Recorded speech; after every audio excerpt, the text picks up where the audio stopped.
Hello viewers, నేను doctor Suma, consultant 49 fertility centre Vijayawada. So సమ్మర్లో ఫర్టిలిటీకి సంబంధించిన ట్రీట్మెంట్స్ చేయించుకోవడం ఎంతవరకు సేఫ్ అనే దాని గురించి డిస్కస్ చేద్దాం. సో సమ్మర్ వచ్చినప్పుడు ఎండ ఎక్కువగా ఉండడం వల్ల ట్రీట్మెంట్స్ చేసుకుంటే ఈ టైంలో ఆ వేడికి ట్రీట్మెంట్ అనేది ఫెయిల్ అవుతుంది, ప్రెగ్నెన్సీ వచ్చే అవకాశం తగ్గుతుంది అని చాలామంది అనుకుంటూ ఉంటారు. సో దీంట్లో ఎంత మటుకు వాస్తవం ఉంది అనే దాని గురించి మాట్లాడదాం.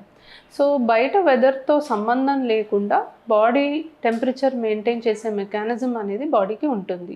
సో బయట ఎలా ఉన్నా కూడా బాడీ అనేది తన టెంపరేచర్ మెయింటైన్ చేసుకోవడానికి మెకానిజం అనేది ఉండడం వల్ల బాడీ టెంపరేచర్ ఎప్పుడు కూడా 98.6 డిగ్రీస్లో మెయింటైన్ అవుతుంది. అండ్ దాటినప్పుడు ఎప్పుడైనా కూడా దాన్ని మనం జ్వరం వచ్చిందని అంటాం.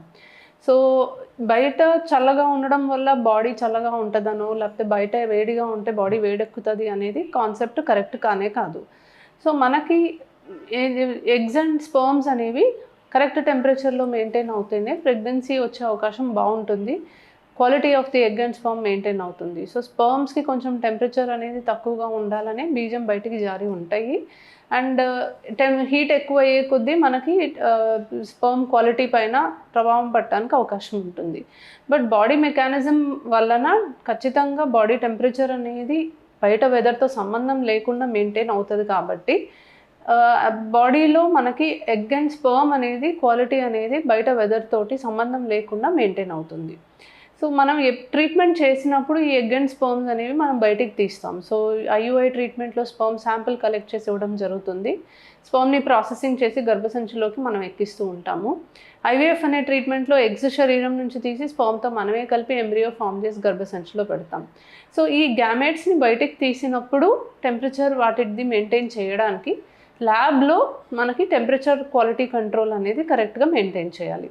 సో ల్యాబ్ క్వాలిటీ కంట్రోల్ అనేది కూడా మన చేతుల్లో ఉన్న పనే.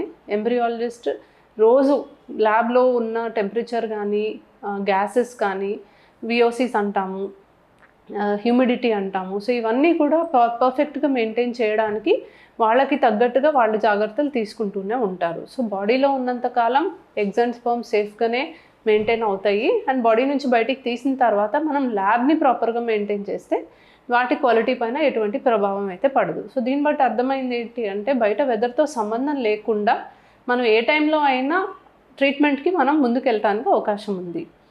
ఓన్లీ థింగ్ ఎండలు ఎక్కువగా ఉన్నప్పుడు తిరగడానికి పేషెంట్కి ఇబ్బందిగా ఉండొచ్చే తప్ప ట్రీట్మెంట్ చేయడం వల్ల ఎండాకాలంలో సక్సెస్ రేట్స్ అనేవి తగ్గుతాయి అనేది మాత్రం కరెక్ట్ కాదు. సో ఎండలు ఎక్కువగా ఉన్న టైంలో కాకుండా టైం అడ్జస్ట్ చేసుకొని కొంచెం ఎర్లీగా రావడము, లేకపోతే ఎండలు తగ్గాక సాయంకాలం కొంచెం లేట్గా రావడం అనేది చేయగలిగితే ఈ టైంలో కూడా ట్రీట్మెంట్ చేసుకోవడం as safe as any other time అనమాట. సో ఇకపోతే ఈ మధ్యకాలం కొంత రీసెర్చ్ వచ్చింది. దాని ప్రకారం చూసుకుంటే ఎండాకాలం ఇంకా ప్రెగ్నెన్సీ రావడానికి ఛాన్సెస్ అనేవి ఎక్కువగా అయినట్టుగా కనిపిస్తుంది. సో వైటమిన్ డి అనేది మనకి ఫర్టిలిటీకి చాలా ఇంపార్టెంట్. అండ్ మనకి వైటమిన్ డి డెఫిషియన్సీ ఉంటే ప్రెగ్నెన్సీ ఛాన్సెస్ తగ్గుతాయి అనేసి ఆడవాళ్ళకి కానీ మగవాళ్ళకి కానీ వైటమిన్ డి సప్లిమెంట్ చేయడం జరుగుతూ ఉంటుంది. సో ఎండాకాలం ఎండకు ఎక్కువ ఎక్స్పోజ్ అయ్యే కొద్దీ వైటమిన్ డి అనేది ఎక్కువగా ప్రొడ్యూస్ అవుతుంది. కాబట్టి దీనివల్ల ఫర్టిలిటీ ఎక్కువ అవడానికి కూడా అవకాశం ఉంది అని మనకు రీసెర్చ్లో కూడా తెలిసింది. సో దీన్ని బట్టి మనము సమ్మర్ వచ్చింది కదా అనేసి మనం చేయించే ట్రీట్మెంట్ అనేది ఆపకుండా ఉండొచ్చు. ట్రీట్మెంట్కి ఈజీగా మనం ముందుకు వెళ్ళొచ్చు. కొన్ని జాగ్రత్తలు తీసుకోవాలి. అఫ్కోర్స్ ఎండలు ఎక్కువ ఉండడం వల్ల డీహైడ్రేషన్ వస్తుంది కాబట్టి వాటర్ ఎక్కువ తీసుకోవాలి, జ్యూసెస్ ఎక్కువ తాగాలి.